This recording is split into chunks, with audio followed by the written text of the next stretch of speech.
Often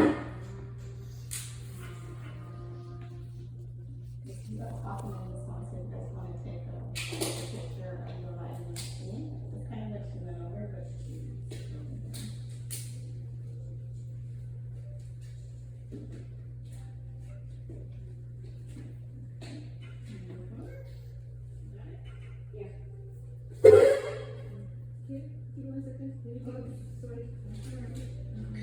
Skin layers. What?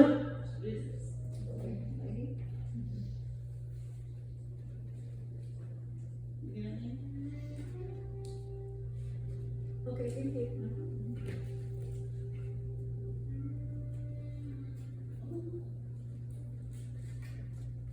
Skin layers. What a fun category. So many different ones on the market. And I find with estheticians is that everybody kind of has their personal preference. For example, hydroquinone is a very controversial ingredient. Some estheticians are widely promote using it, and some others are strongly against it. So you kind of need to really, if you don't already know, find where you fit in hydroquinone for sure. But other liners are, they work very well. They also do the job. So let's start diving into this one. Hydroquinone. It's the only FDA-approved lightener on the market. So, and the reason is because if it's used correctly, it's generally a very safe ingredient. When we get into clients not using hydroquinone correctly, that's when it becomes a very risky and a very unsafe ingredient. So the proper protocol, and this is just a very general protocol, but it is 6 weeks on and 6 weeks off. And that is actually what that overall general recommendation is. So we do see it in products at 4% and above, but it's also sold over the counter as low as a 2%. So again, just keep in mind, it's a controversial product, but it does do a great job. Hydroquinone is often used for pre-treatment prior to more aggressive treatments. A great example would be treating with hydroquinone prior to a laser treatment, some peels, higher percentage peels, and it really depends on where your clients are falling on that Fitzpatrick scale. So we talked more about that, again, back in that Mastering Skin Conditions course, if you need to really reference back to the actual use of hydroquinone. The next one, azelaic acid. So azelaic acid is actually found in grains such as barley, wheat, and rye. It's going to be great for clients with rosacea and clients that are suffering with a PIH, which is that post-inflammatory hyperpigmentation. Really cool thing is it also has antibacterial properties, and it does make an excellent lightening agent for those clients who are suffering from acne, or like we said, have that PIH. So you might see azelaic acid, either you could see it by itself, but you might also see it in combination with other products. And this is one that I do find for those formulations, it does work combined better with other skin lighteners. The next big one that we see about, and there's so much buzz on, is kojic acid. So kojic acid, it's produced by several species of fungi, and it's approved for use in cosmetic products in concentrations of only 1% or less. So overall, it also has antibacterial properties, and kojic acid, it does a really nice job of quieting down that melanocyte activity prior to a treatment as well. This is probably, when I think of lighteners, this is like one of my main ones that come to mind. I've had such success with kojic acid, products with kojic acid for myself, and I've had great phenomenal success with it with clients too. So this is gonna be like one of the top lighteners that I go to. If I'm not using a hydroquinone, I'm always looking for something with kojic acid in it. The next one, most common, is going to be arbutin. Arbutin is interesting. It's also made from bearberry, and it inhibits that melanocyte activity, and it does a really nice job at evening out the skin tone. It's also used as an antioxidant and a great skin conditioner. So just like the other ones that we've got listed here, arbutin is going to be one that you'd want to use in combination with other products. So you'll see a lot when you look at a product and you look at an actual product that's a lightener, you might find one that, oh, it's got kojic acid in it, it has azelaic acid, and it's got arbutin.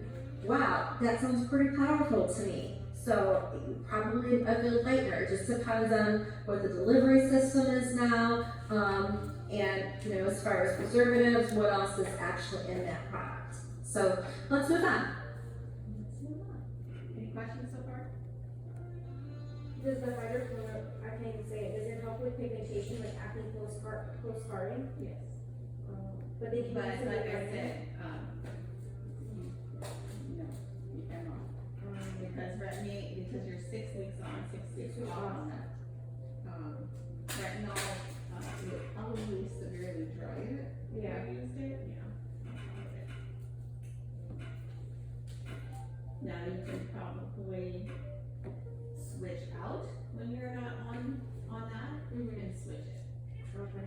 But 6 weeks every day on retinols, like I said, Too much. too much. Unless it has a really low. Alright, some more on skin lighteners. There's just so many good ones out there. Really wanted to talk about some more very common ones that we see. We have mulberry. So mulberry is actually an extract of dried mulberry leaves. And it's a very strong compared with other. We're going to use a lot of skin lightener ingredients because the majority of clients do have pigmentation. Because, especially your older clients, because they didn't believe in putting in sunscreen when they were younger, it was baby oil. So you're going to see that. And then also, coming from India or any of those countries, with the sun and everything, they come here and they develop pigmentation. So you're going to see a lot of clients in that. So get to know, take a course on pigmentation if you can, get to know it, and what you can do for it. We cannot cure it. We cannot take it out. Some of them will say, I want that taken out. We can't do that. It's a dermatologist thing. Some have sunspots. They want the sunspot gone. They'll burn some. Like I had one sunspot that I had burned and it didn't go away. We can only lighten and treat it. Okay? That's all we can do. We can microneedling will help them. We cannot do it as estheticians. We can do nanoneedling, which will also help it if you have the right skincare products and serums. Because when we're doing it, micronanoing, it'll still penetrate enough of the products into the skin to lighten the pigmentation underneath the skin. That's all we can do. Okay? If they say they want to remove, we can't do that.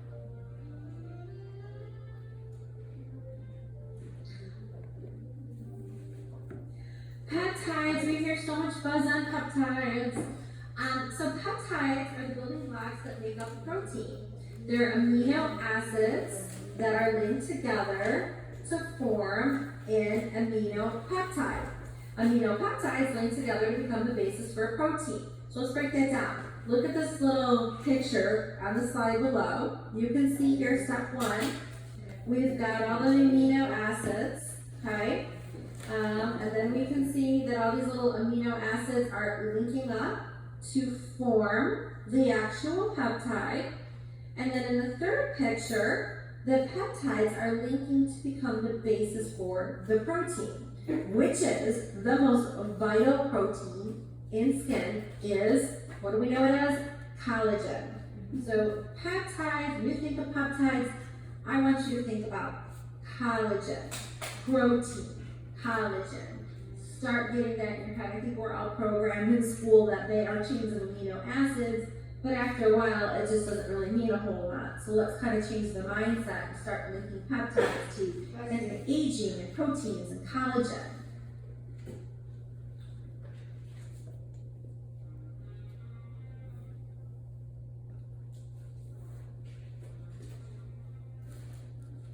This is a really neat slide that I just wanted to share with you. So when we're talking about peptides and what they do for the skin, taking a look at this image, you can see on the left-hand side, the skin is more uneven. It's trying to illustrate lines and wrinkles. You can see the top layer, the epidermis of the skin. Now, we see peptides coming into the skin, and the peptides are giving this soothing effect to the skin because those peptides have small enough molecules that they're penetrating down a little bit deeper into the epidermis, resulting in really nice anti-aging benefits. So something to keep in mind when we talk about peptides, but let's go a little bit further into them next.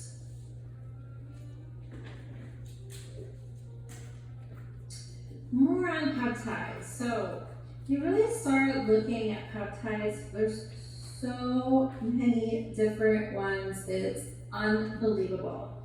Carrier peptides are for wound healing. What I've listed here are just some of the major ones to be, if you want to be more familiar with certain types of peptides and what their functions are. The first one, that pentapeptide 3.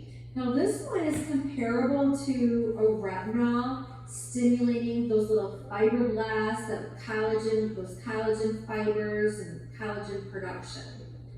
The next one, the oligopeptide. This is going to be a blend of fatty and amino acids.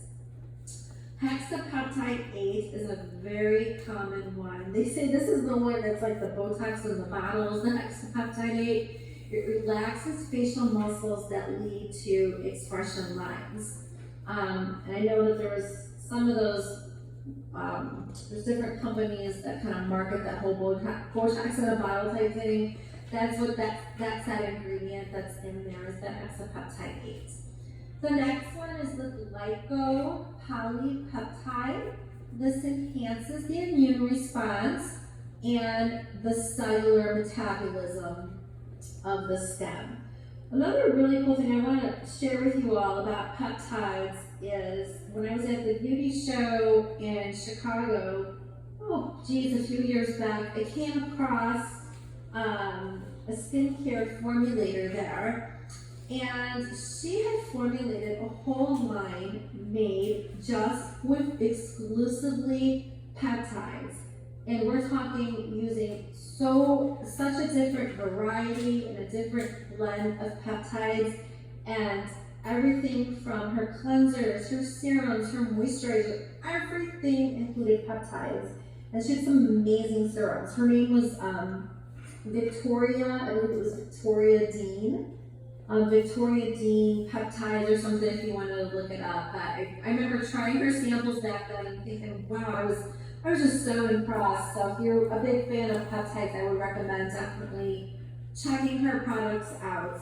Another great product that comes to mind, I'm not a big fan of plugging the different product lines on here, as I want you guys just to really understand what key functions are. But I'm just going to give you one other one is elastin. If you have used elastin, great. If you haven't used it, check it out. They have an amazing nectar and skincare complex that has a variety of different peptides in there. I know that they're using that hexapeptide 8 as well. A lot of plastic surgeons are now using their line too. Their nectar is amazing for just even scars and burns and pre-treatments before peels and peels and lasers, using that in place of a hydroquinone. So it just great, amazing results with anti-aging benefits. So just one of my favorites. I highly recommend checking them out too.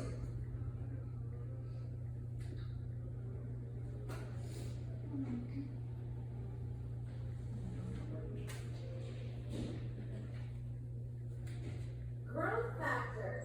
So what's this big exciting buzz all about with growth factors? We see this just dominating our industry right now.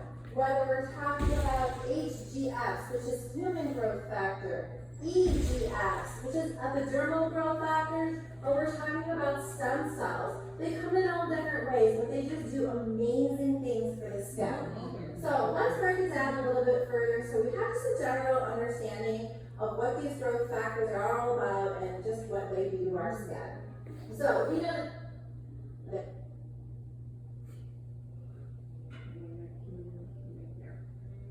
break it down a little bit further. There you go. Which is most I can get her over.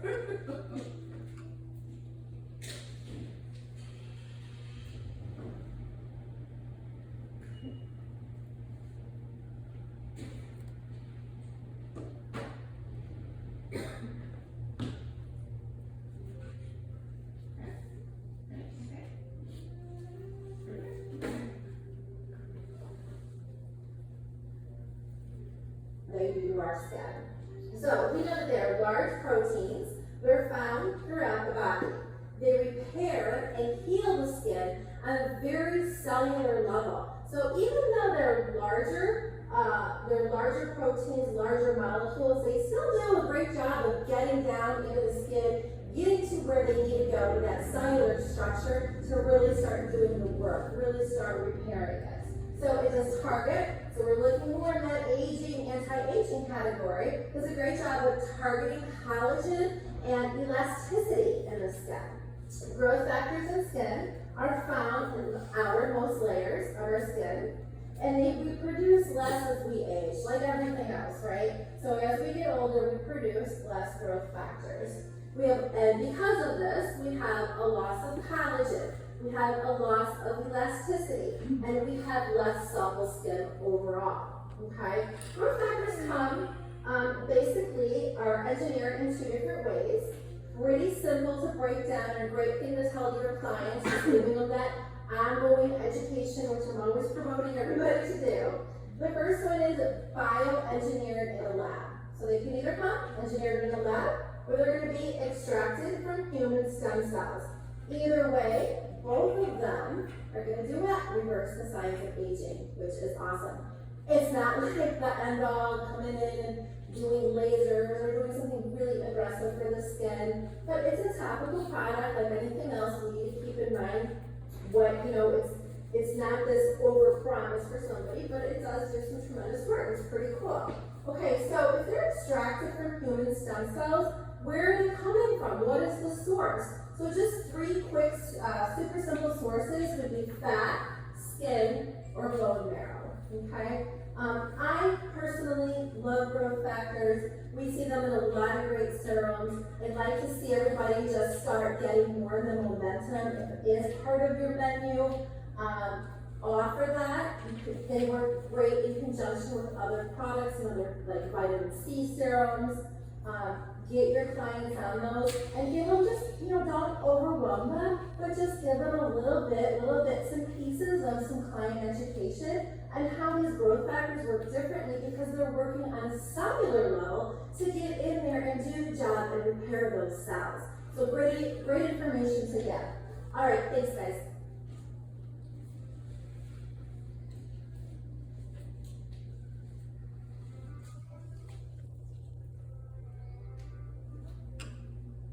She's not going to talk, so I'm going to take a picture. HDL, it's kind of what she just went over.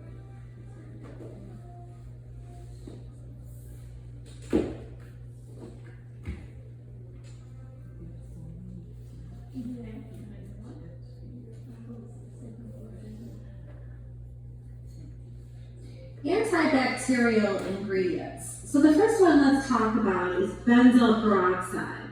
Benzoyl peroxide actually brings oxygen to the skin. So P. acne bacteria cannot live in an oxygen-rich environment. So it really does a great job at help fighting any kind of P. acne. However, word of caution, this is not a product that you want to overuse. It can actually create hyperpigmentation. So our higher Fitzpatrick skin types really need to be more careful and use caution when using benzoyl peroxide. It's typically going to come in 5 to 10% formulation in a cleanser. The next one, azelaic acid, will fight breakouts. It has antimicrobial properties. It does a great job with acne and rosacea, brightens the skin, and normalizes keratinization. Witch hazel, which is an astringent, so it will shrink pores and reduce inflammation. It can cause excessive dryness, so be very careful with witch hazel, and it can even worsen breakouts. So overall, personally, I'm not a huge fan of witch hazel. I know certain products do have it in it at a lower percentage, but just using straight witch hazel on the skin can actually do more harm than good, being that it can be very aggravating. The next one, calendula, can help heal wounds, soothe eczema, and even relieve diaper rash. It's also used as an antiseptic. Tea tree, which is an essential oil, it comes from steaming leaves of the Australian tea tree. So it treats acne, athlete's foot, lice, nail fungus, insect bites, all kinds of crazy cool things. It's usually pretty safe to use. You want to make sure that you use it in a carrier. Be aware that it can cause some irritation on the skin. It's usually pretty safe, but just a little caution on that one. And the last one, lavender, another common essential oil, does a great job with killing bacteria, preventing and healing acne breakouts, also reduces inflammation, cleans out pores, and also make sure to use that with a carrier oil. So these are just some of the more common antibacterial ingredients that we see on the market. Okay, great.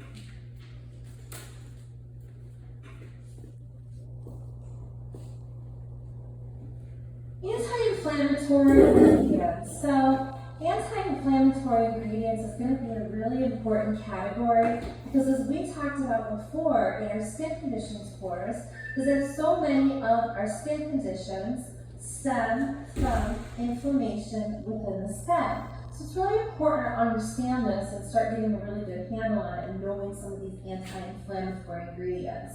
Really keeping that barrier function in really good working conditioning and keeping everything nice and calming on the skin. So the first one, and again, these are very common ones because there's going to be hundreds of ones to choose from, but these are going to be the ones, like anything else, you're going to see the most crossover between product labels. So licorice extract. Licorice extract is really useful for calming redness, swelling, itchiness in the skin. It actually contains components that actually inhibit inflammation in the skin. So again, you're going to see this one a lot. Try to start getting familiar with it. It's interesting because licorice also has some other great benefits as well. You might see it in some of your lightening products too.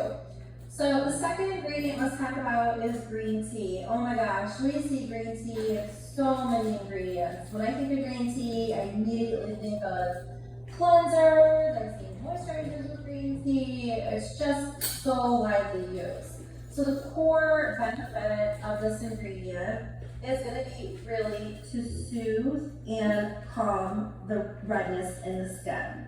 So green tea is an abundant source of plant polyphenols, which have been shown to reduce inflammation, and they also have very protective effects on the skin for any kind of like sun-induced damage. So we think about free radical damage, redness, skin aging. So really start thinking about green tea when it comes to anti-aging, and it's also going to be a great ingredient to use for, like we just discussed, photo damage for someone that's got a lot of sun damage. So really great at calming that down. The next one let's talk about is colloidal oatmeal. Colloidal oatmeal. When I think of colloidal oatmeal, what comes to mind for me right away is exfoliators. I've seen it in like some of like the granule exfoliators. I've seen this ingredient in there. So it's part of this really beta blue cleanse. Sugars that reduce skin inflammation and enhance collagen production in the skin. So it can be used regularly and it can be used for long periods of times for safety. In fact, this ingredient is approved by the FDA as an actual treatment for eczema. So that's just a really fun fact. Very, very calming effect on the skin. And I've actually used it. I have a son that has suffered from eczema, and I used a product. It was actually made, it's the Kaleido Oatmeal by Dermalogica. I used it on my son, and boy, this just cleared him up. I mean, it was just such a great product to introduce. It was just, very soothing and very gentle for him, as well as very hydrating as well. So the next one let's go over is niacinamide. Niacinamide, again, I see this in so many different products. The basic core of niacinamide, She said dermatological for the eczema. niacinamide is, it reduces transepidermal water loss, TEWL. It's also a water-soluble form of vitamin B. It's actually, You need to know what TEWL is.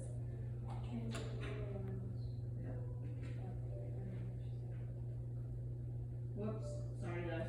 Let's go back. anti-inflammatory ingredients. So anti-inflammatory ingredients is going to be a really important category because as we talked about before in our stick kit, it's going to be really to soothe and calm the redness in the skin. So green tea is an abundant source of plant polyphenol, a product that's actually made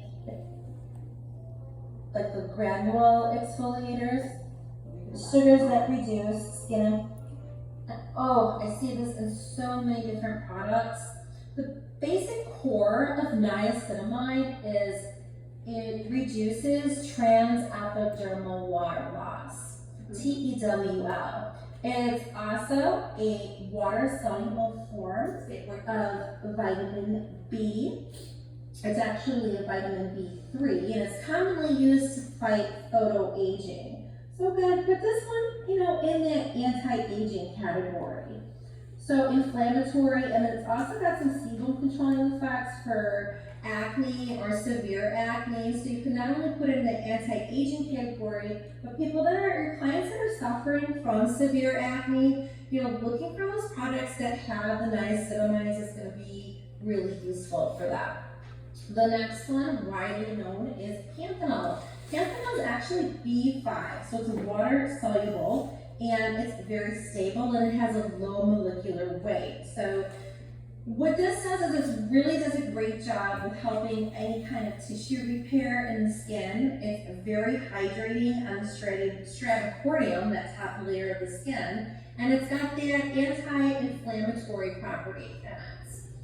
The next one, kind of a long one, mouthful here, we've got amino guanidin. So amino guanidin, its core, it inhibits glycation. And remember back to our skin conditions course, we talked a lot about glycation and what that really is. So when we think of this one, I like to kind of put it in that antioxidant category. So it's got some crossover, fighting free radical damage and glycation. And as far as tissue repair, it does a great job with those cross-linking to collagen and building up some of that protein in the skin. But overall, it's a very, very calming anti-inflammatory ingredient. The last one, tried and true, we all love it, aloe vera, you can't go wrong. I see so many estheticians, and it's really a kind of neat idea, is they just buy an aloe vera plant, you go pick one up pretty cheap from a nursery or even a Home Depot. Keep it in your spa, because it's awesome, so awesome. We never want it to happen, but it does happen. if a client has a reaction or they have a burn, you know, something's going on and you need an immediate treatment, that something's gonna immediately calm that skin down, you just slice open that aloe vera plant and plop that right on the skin, and man oh man, is that just such a quick fix. So love that one.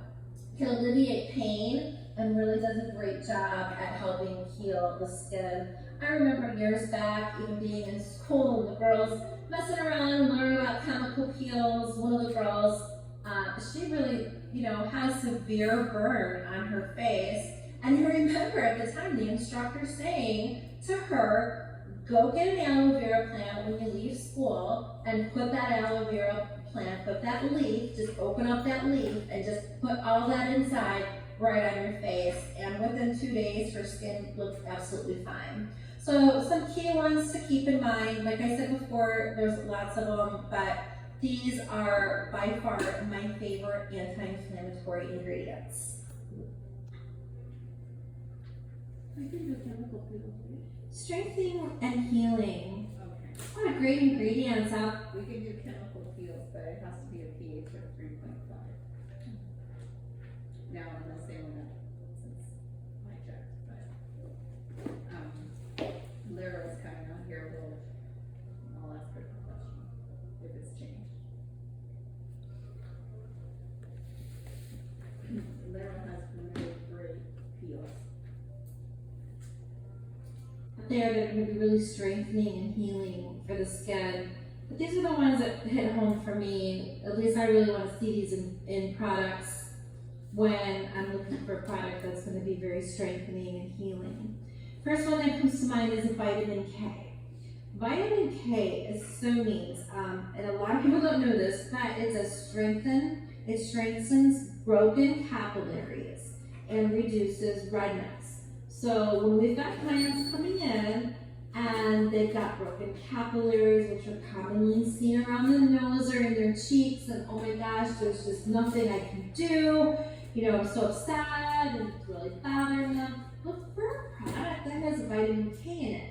But the problem is, I should say it's not a problem, but the caution is, you do not want to overpromise with vitamin K, because it's one of those ingredients where it might strengthen up some of the vascular walls in there, so you're going to see a diminished broken capillary, but it's not going to repair it. They would need to have IPL or laser done, a different type of more aggressive treatment. But getting them on that vitamin K and strengthening those vascular walls, they are going to still see some improvement. So just let them know, educate them and let them know this is something that will help you and why it's going to help you, but it's not the end fix, because the end fix is coming in the treatment room. And if you work in a med spa, then that's a great opportunity to get them into lasers or whatever treatment that you're using for broken capillaries or IPL. The next one, DMAE, found in cold water fish, and it promotes firming. So it's found in like fish like salmon, is going to be a really popular one. Promotes firming and tightening of facial and neck skin. So if a client is continuing to use DMAE over a long period of time, it's going to help really strengthen and stabilize cells. And it's a really great anti-aging ingredient. There's so many good ones out there, but this is going to be a lot of your higher end lines are their anti-aging ingredients are going to have this exact ingredient in it. The next one is DHEA, which is a adrenal gland hormone. Kind of interesting. Here is a vitamin C. It's used topically to enhance wound healing or cellular growth. Again, combinations is going to work best when it's with a vitamin C or like an L-ascorbic acid, something, or getting a very stable vitamin C in there and combining it. So that's going to make another great anti-aging ingredients.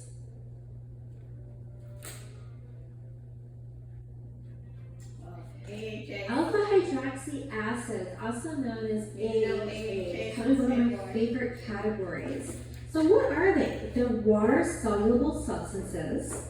Number two, they aid in dissolving desmosomes. Again, desmosomes are the intercellular glue that hold those cells together, and they're used for various skin conditions.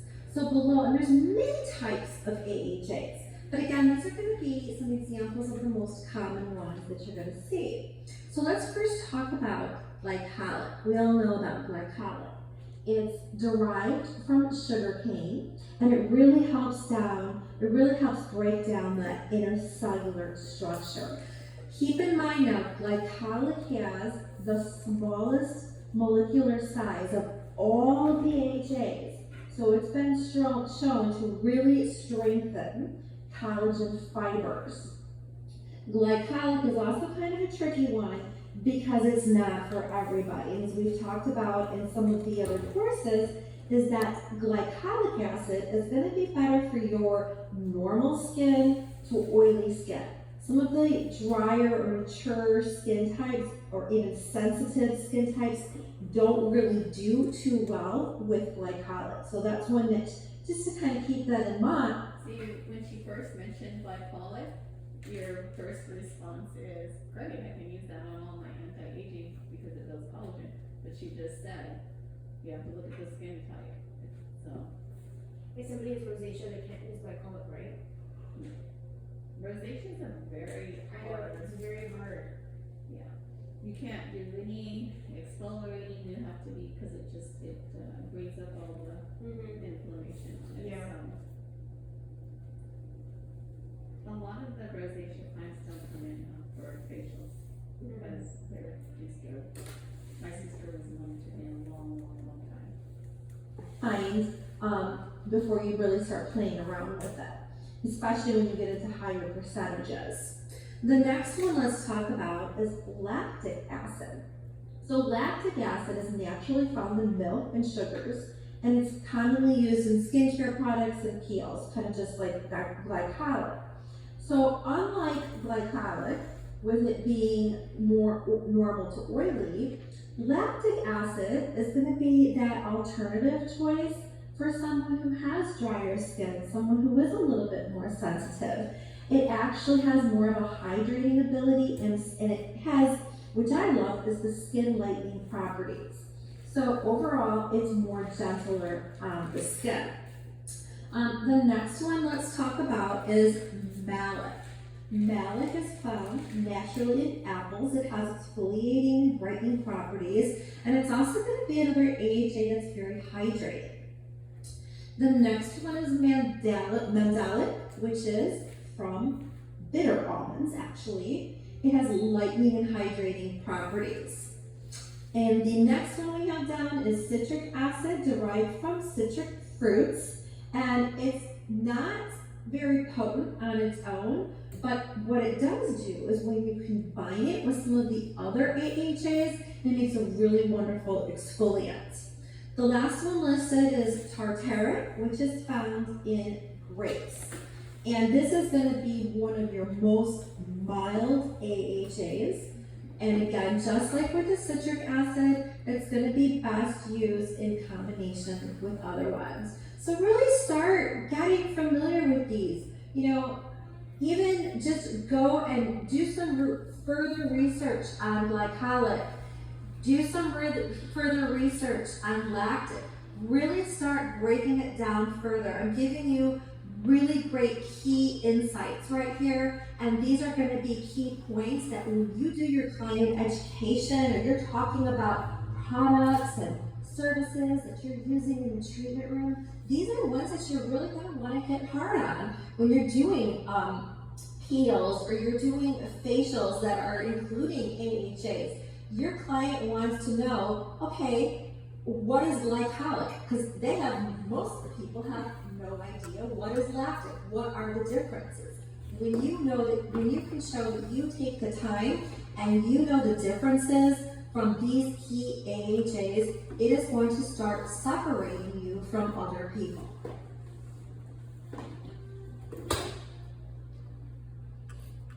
Okay, let's intercellular glue that hold those cells together, and they're used for various skin conditions. Say that again? Is this a new one, or like the second? No, she didn't finish the AHAs yet. Oh, okay, okay. I had just stopped it.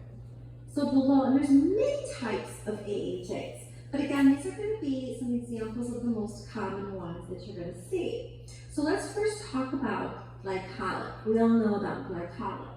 It's derived from sugar cane, and it really helps break down the intercellular structure. Keep in mind now, glycolic has the smallest molecular size of all of the AHAs. So it's been shown to really strengthen collagen fibers. Glycolic is also kind of a tricky one because it's not for everybody. As we've talked about in some of the other courses, is that glycolic acid is going to be better for your normal skin to oily skin. Some of the drier or mature skin types or even sensitive skin types don't really do too well with glycolic. So that's one that, just to kind of keep that in mind before you really start playing around with that, especially when you get into higher percentages. The next one, let's talk about. I didn't want to say nothing, but like, damn. Beta hydroxy acid. That's all right.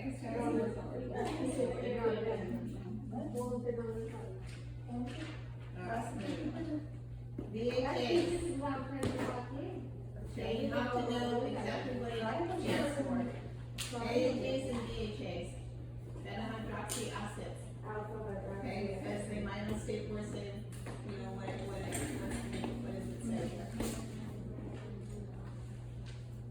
Oh, shoot. Enzyme. Sorry guys, it's. Beta hydroxy acid, also known as BHAs. So BHAs, a couple key things to know are lipid soluble exfoliants. The second piece is that they're good for acneic and oily skin types. We want to be really careful when someone has sensitized skin, they have very dry skin. Once you start introducing some of these BHAs in, you can have that effect where clients start seeing redness, irritation, flaking, especially when you start using these higher percentages in peels, or you're using a spot treatment that's from your professional skincare line that perhaps has a higher percentage in it as well. So just words of caution to be careful with them. They are excellent hydroxy acids. The main one that we all know is salicylic acid. So the sal is commonly used from 2%, which is very common, what we would see over the counter, to a 5% concentration. Again, it's very ideal for oily skin. So commonly used in skincare products for acne in the concentrations of 2 to 5, and it has a peel from 20 to 30%. Cool thing about the salicylic is it has anti-inflammatory properties and antibacterial properties. So another great thing for just some basic client education. The next beta hydroxy acid, I don't have it on here, but it is lipohydroxy, which is an LHA. So it's going to be in the same family as the salicylic, but there's a little bit of a variation. Again, it's a lipid-soluble, antibacterial, anti-inflammatory, also making it a great choice for acne. So this one, what separates it from just a regular salicylic is it's going to attract to oil more than salicylic acid, but the salicylic acid is going to penetrate deeper than an LHA, which in turn, salicylic acid is always the preferred BHA. Good to know the differences though. Okay, we're gonna stop here.